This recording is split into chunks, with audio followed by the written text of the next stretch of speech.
जैसा कि आप जानते हैं कि भारत हमेशा दो धड़ों में बटा रहता है।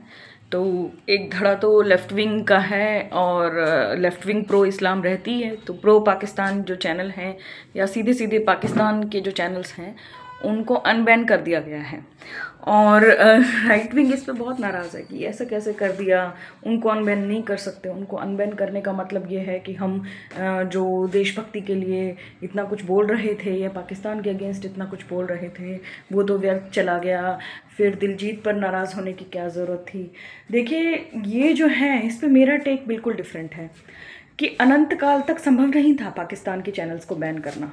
वो इसलिए संभव नहीं था क्योंकि यूट्यूब एक अमेरिकन कंपनी है।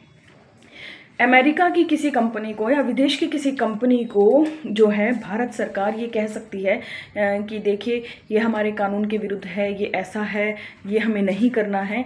लेकिन अमेरिकन कंपनी भी भारत में तब तक रहेगी जब तक उसको रेवेन्यू का बहुत फ़ायदा रहता है। तो पाकिस्तान के चैनल्स कितने ज़्यादा व्यूअरशिप लेते थे और कितनी ज़्यादा व्यूअरशिप थी और सारी व्यूअरशिप इंडिया से थी। आपको पता है कि शोएब अख्तर का चैनल जो है पहले 10-10 लाख का व्यूज़ लाता था और अब उसके बैन के बाद के उसके व्यूज़ देखो 35,000 48,000। तो सारी व्यूअरशिप तो इंडियन है और उस इंडियन व्यूअरशिप की तरफ की वजह से पाकिस्तान के वो चैनल्स कमा भी रहे थे और जो उसका 30% जो यूट्यूब को मिलता है वो भी हो रहा था। तो अनंत काल तक संभव था ही नहीं ये बैन जो था ये अनंत काल तक संभव नहीं था। तो मैं इसे कोई मास्टर स्ट्रोक नहीं कहूँगी, लेकिन मैं ये समझती हूँ कि ये अनंत काल तक संभव नहीं है। और जो जहाँ तक बात है दिलजीत दोसांझ की, उसने तो कह दिया है कि उसे बॉलीवुड की कोई ज़रूरत नहीं है, उसे भारतीय सिनेमा की कोई ज़रूरत नहीं है। तो वो ओवरसीज़ के लिए गाने बनाता है, फिल्में बनाता है, ऊपर से भारत के लोग ही जो हैं अपने आप को ऐसा साबित करते हैं बार बार। कल को दिलजीत आ जाए, कल को आ जाए इंडिया में एक कंसर्ट करने के लिए, लाखों की टिकट्स बिकेंगी और टिकट्स बेचकर ये हंगामा तमाशा या ये कॉमेडी वगैरह जो कुछ भी होता है, ये टिकट्स खरीद कर देखने वाले सिर्फ और सिर्फ हिंदू होते हैं ज़्यादातर। ऐसा नहीं है कि मुस्लिम्स इन भीड़ तमाशों में जाते हैं और चाहे वो क्रिकेट हो, चाहे कोई गाना हो रहा हो, चाहे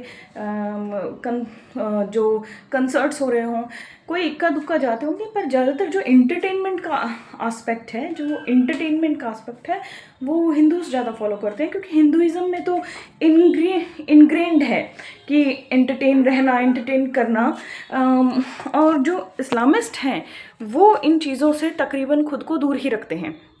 ऐसा नहीं है, मैं सबके लिए नहीं कह सकती, ऑब्वियसली बहुत लोग जाते होंगे, लेकिन आमतौर पर देखा गया है कि एंटरटेनमेंट के लिए हिंदू ही पगलाए रहते हैं। अब देखिए आप जो ऐसा नहीं है कि बिल्कुल ही एंटरटेनमेंट नहीं होना चाहिए।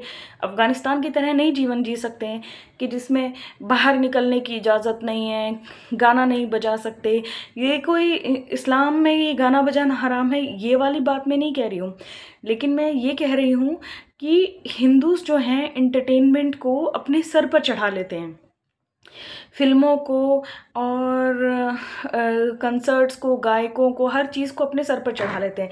अब देखिए फॉर एग्ज़ाम्पल कोई भी फिल्म उठाकर देख लीजिए, मैं हूं ना की क्या स्टोरी थी, मैं हूं ना की ये स्टोरी थी कि एक हिंदू आर्मी ऑफिसर जो है पाकिस्तान और इंडिया में दोस्ती नहीं चाहता है, तो देखिए एक हिंदू को ब्लेम किया गया था।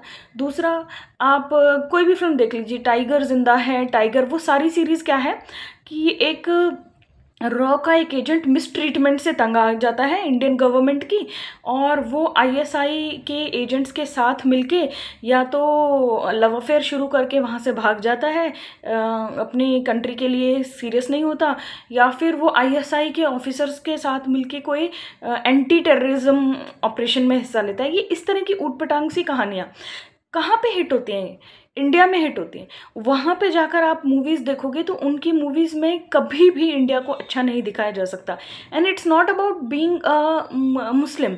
टाइगर जिंदा है, टाइगर, वॉर, ये इस तरह की फिल्में जो हैं, मैं हूं ना, बजरंगी भाईजान, ये कहाँ हिट होती हैं इंडिया में?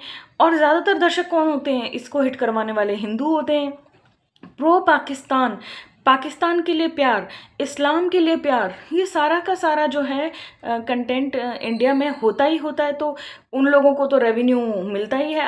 अगर आप जनता वाकई में सीरियस है, अब मैंने देखा कि एक व्यक्ति, कई लोग कह रहे हैं कि हाँ हम क्यों वोट दे रहे हैं इनको, क्यों तुम्हें बैन लगाने का क्यों इंतज़ार करना है? अगर तुम वाकई में अच्छे अपने देश के लिए ही सोचते हो तो मत देखो उन चैनल्स को, मत जाओ उन चैनल्स को देखने के लिए।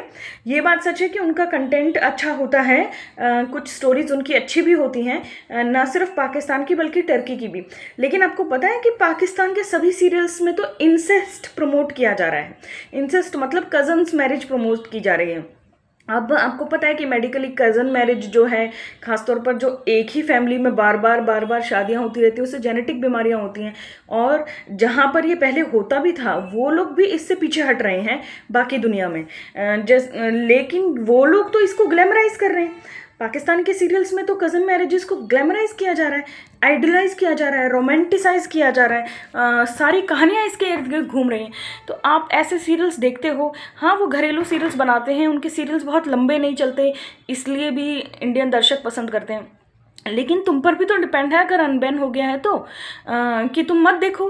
वैसे ही टर्की के सीरियल है, टर्की के सीरियल तो बिल्कुल ऐसा लगता है जैसे वेस्टर्न कंट्रीज़ का कोई सीरियल देख रहे हो, क्योंकि टर्की में जो पहले रूलर होते थे किसी टाइम पे, उन्होंने बिल्कुल ये जो ज़बरदस्ती है बुर्के की, हिजाब की, ये बंद करवा दी थी, तो महिलाएं उनकी काफ़ी फ्री थी। अब दोबारा वहाँ पे रेडिकलाइजेशन आ रहा है, तो बिल्कुल वेस्टर्न कपड़ों में, वेस्टर्न सोच के साथ उनके सीरियल्स होते हैं। उसमें डेटिंग कल्चर बहुत आम दिखता है उनके सीरियल्स में, रियल लाइफ में है या पता नहीं, मगर सीरियल्स में डेटिंग कल्चर, वो रोमांटिक ब्रेकअप होना, पैचअप होना, ये सारी चीज़ें टर्किश सीरियल्स में आपको दिखती हैं।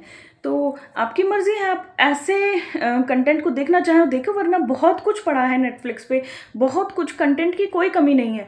और आप ढूंढ कर ऐसा कंटेंट भी देख सकते हो जो कि इंडिया में इंडियन कंटेंट के अलावा है। जैसे आप हॉरर देखते हो तो आपको पता चलता है कि इंडोनेशियन हॉरर भी बहुत अच्छी चल रही हैं।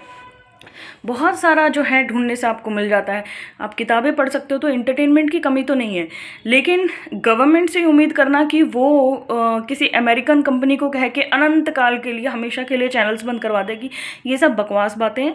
अपनी जिम्मेदारी समझिए, खुद की जिम्मेदारी समझिए कि एंटरटेनमेंट के लिए कितना पगला होना है आपको और किस लेवल तक जाना है। खुद दिलजीत दोसांझ के कंसर्ट्स में जाते हैं, क्या वो जाने वाले सारे सरदार बच्चे होते हैं? सारे मुस्लिम्स होते हैं? हिंदू ही तो जाते हैं। हिंदू ने ही तो हिंदू ऑडियंस ने ही तो उसे इतना बड़ा बनाया है। इतना बड़ा शाहरुख को, सलमान को, आमिर को किसने बनाया है? आप लोगों ने ही बनाया है। और कंटेंट कंटिन्यूसली है। देखिए, वरुण ग्रोवर कॉमेडियन है, उसका एक आधा गाना तो बहुत अच्छा था, मोह मोह के धागे। आप जाके उसके शोज़ पे कौन भरा रहता है, कौन उसको सुनने के लिए जाता है? हिंदू ऑडियंस जाती है। और ये लेफ्टिस्ट वरुण ग्रोवर की मैंने सेक्रेड गेम्स की बहुत चर्चा सुनी थी, और मैंने वो सीरियल देखा, नेटफ्लिक्स पे वेब सीरीज़ है, इतनी गंदी थी। मतलब क्या था उसमें? एक तो बिना मतलब की वल्गैरिटी, दूसरा एक हिंदू गुरु को, चलो हिंदू गुरुओं पे या ऐसे कथावाचकों पे बहुत यौन शोषण के हों या ज़मीन हड़पने के हों, इस तरह के आरोप लगे हैं और उस पर सीरियल बनाते तो समझ आता। मगर इसने हिंदू गुरु को मुंबई पर टेरर अटैक करने वाला ये दिखाया है।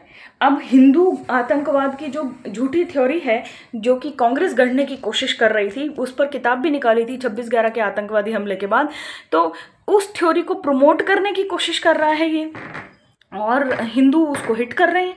तो सेक्रेड गेम्स को हिट कर रहे हैं। एक मैंने वेब सीरीज़ देखी लीला में क्या दिखाया गया कि हिंदू मुसलमान कपल्स को जो है, हिंदू लोगों ने कोई ऐसे रेडिकल आउटफिट बना लिया है जो हिंदू मुस्लिम कपल्स को एक दूसरे से अलग कर रहा है। पानी की भारी कमी हो रही है, जो हिंदू लड़की है उसको जो है वहाँ पर रखा जा रहा है और उनका शुद्धिकरण के नाम पर जो है उनको मिसट्रीट किया जा रहा है। मतलब ज़मीन पर उनको लुढ़काया जा रहा है, कम खाने को दिया जा रहा है, झूठे पत्तलों के ऊपर उनको कहा जा रहा है कि यहाँ पर रिंगो, और नहाने के लिए पानी नहीं दिया जा रहा क्योंकि पानी की बहुत कमी है। तो पानी की कमी को इन्होंने हिंदू रेडिकलाइजेशन से जोड़ के एक अजीब सी घटिया सी घिनौनी सी सीरीज बनाई है।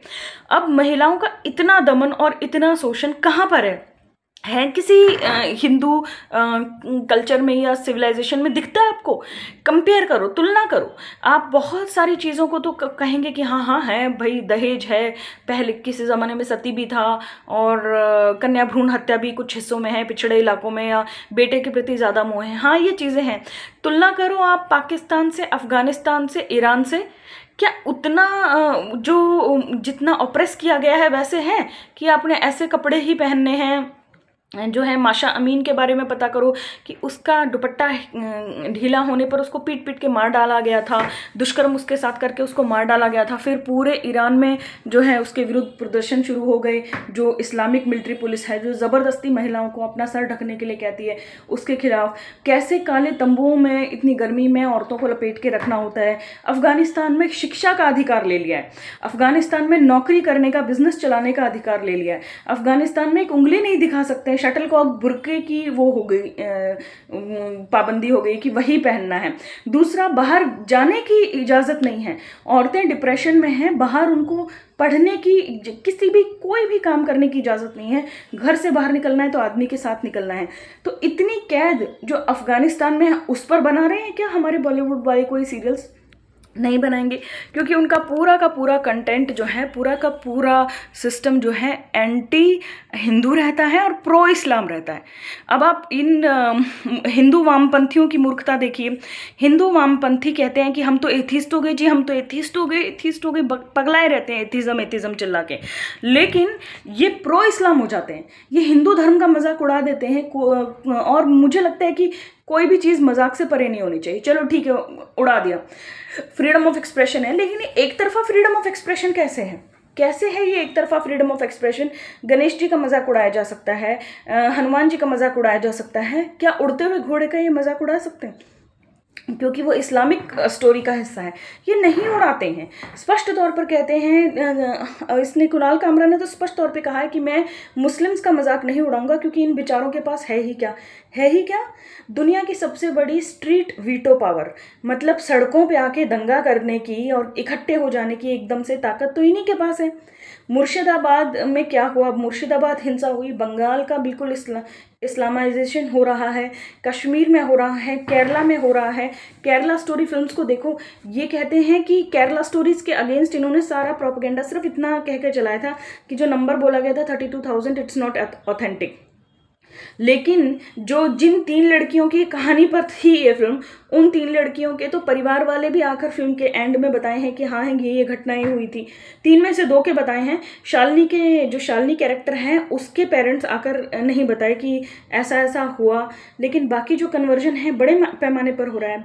डेटा आ रहा है कि 13 लाख महिलाएं गायब हैं भारत से। कहाँ जा रही हैं, क्या कर रही हैं, कैसे गायब हो रही हैं? बुर्का पहनाकर अपने ही गांव में भी रख देना पूरी जिंदगी, तब भी पता नहीं चलता है।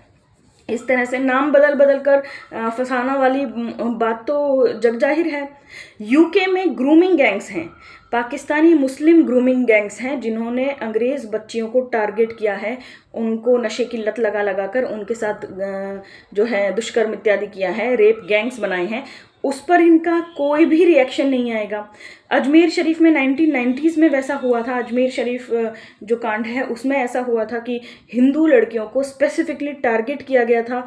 उनको जगह जगह पे बुला के एक रेप की चेन बना दी गई थी। एक को ब्लैकमेल करते थे, फिर उसको कहते थे कि तुम अपनी सहेली को या अपनी माँ को या अपनी मौसी को, चाची को, भाभी को इसको लेके आओ, वरना तुम्हारी तस्वीरें वायरल कर देंगे, अखबारों में छपवा देंगे। उस टाइम तो वायरल वाला सिस्टम नहीं था, लोगों में बंटवा देंगे, मतलब प्रिंट निकाल के। तो उस वजह से लड़कियां डर डर कर, एक ने दूसरी को, दूसरी ने तीसरी को, इस तरह से पूरा ग्रुप गैंग रेप की चेन बन गई थी। बहुत बड़ा कांड था, भारत का सबसे बड़ा बलात्कार कांड था वो। क्या उस पर ये लोग कभी कोई कंटेंट बनाएंगे? तो हिंदुओं की जिम्मेदारी है। मुझे नहीं लगता कि ये बार बार जो सरकार पर डिपेंड रहना कि अरे उन्होंने अनबैन कर दिया, हाय तौबा। तुम लोग देखना बंद करो ये सब। जो तुम्हें लगता है कि इंडिया का या भारतीय सिविलाइजेशन का, हिंदू सिविलाइजेशन का एंटी रहता है और प्रो इस्लाम और प्रो पाकिस्तान बात करता है। इस्लाम में जितनी गंदगी है उसको इग्नोर करता है।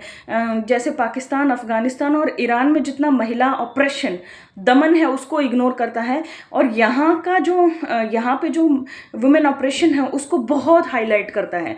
जो वहाँ पर जो इस्लामिक कहानियों में इरेशनल चीज़ें हैं उनके बारे में खामोश रहता है, लेकिन हिंदू कहानियों में, जो हिंदुस्तान की कहानियों में जो प्रतीकात्मक मेटाफोरिकल चीज़ें हैं जिन्हें साबित नहीं किया जा सकता, उनका मजाक उड़ाता है। पंचतंत्र में तो पशु पक्षी आपस में बात कर रहे हैं, तो क्या पशु पक्षी आपस में बात कर पाते हैं? और अगर कर पाते हैं तो मनुष्य क्या उनकी बात समझ पाते हैं? फिर भी ये यहाँ की हर चीज़ के पीछे पड़े रहते हैं। तो ये तो आपको समझना है कि आपको सेक्रेड गेम्स जैसी सीरीज़ को हिट करना है कि नहीं करना, जिसमें एक हिंदू गुरु को मुंबई पर टेरर अटैक करते हुए दिखाया गया है, कि आपको लीला जैसी सीरीज़ को हिट करना है कि नहीं करना, जिसमें जो वुमेन ऑपरेशन है वो सारा हिंदुइज़्म से ही रिलेटेड है, जिसमें आपको घाउल जैसी सीरीज़ को हिट करना है कि नहीं करना, जिसमें हिंदुओं ने एक कैंप्स बना लिए हैं जिसमें बेचारे मुस्लिम्स को रखा गया है और परेशान किया जा रहा है। ये आप पर डिपेंड करता है कि आपको टाइगर जिंदा है, एक था टाइगर, इस तरह की बकवास फिल्मों को, या बजरंगी भाईजान, जिनमें वो लोग तो सारे अच्छे हैं लेकिन यहाँ पर ही भेदभाव है, यहाँ पर बुरा है। आपने देखा होगा कि जो टाइगर, ये बजरंगी भाईजान में बच्ची को बेचने वाले लोगों की आप पोशाकों पर ध्यान दीजिए। बच्ची को बेचने वाले सारे के सारे जो हैं जानबूझकर इस तरह से हिंदू दिखाए गए थे। कब किसी के माथे पर टीका दिखाया गया है, किसी की ज़्यादा चूड़ियाँ खनकती दिखाई गई हैं। तो इस तरह मैं ऐसा नहीं कह रही कि चाइल्ड ट्रैफिकिंग में हिंदू शामिल नहीं होंगे, लेकिन हमेशा उन्हीं को टारगेट करना, जैसे चाइल्ड ट्रैफिकिंग में, बच्चों की खरीद फरोख्त में जो है और कोई मज़हब के लोग तो शामिल हो ही नहीं सकते, सिर्फ हिंदू इसे शामिल हो सकते हैं। तो इस तरह की चीज़ें आप लगातार कंटिन्यूसली ही प्रमोट कर रहे हैं। ये लोग तो प्रमोट कर रहे हैं लेकिन हिंदू ही उसके दर्शक हैं।